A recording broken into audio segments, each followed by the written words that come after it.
السلام عليكم ورحمة الله وبركاته حبايبي طلاب منصة نتعلم. النهاردة معاكم مراجعة شاملة على أخدتوه إن شاء الله يا ميدل 2 عشان تدخل المنهج تمام التمام. معاكم ميس ياسمين الخطيب إن شاء الله. بسم الله الرحمن الرحيم ونبتدي دلوقتي.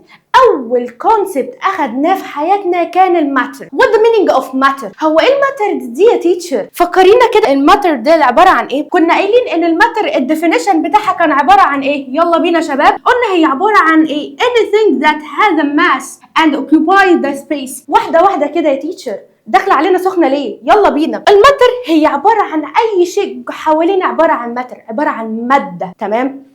طيب هي الماده دي عباره عن ايه؟ قال لك ان انا اعتبر اي شيء يعتبر ماتر لما يكون هذا ماس. وات ذا مينينج اوف ماس اللي احنا قلنا عليها اللي هي عباره عن ايه؟ هي الاماونت اوف ماتر، يعني كمية المادة عندي.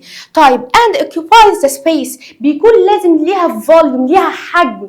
يبقى أنا عشان أعتبر إن أي حاجة ليها matter يبقى ده لازم يكون has a mass and occupies the space or volume.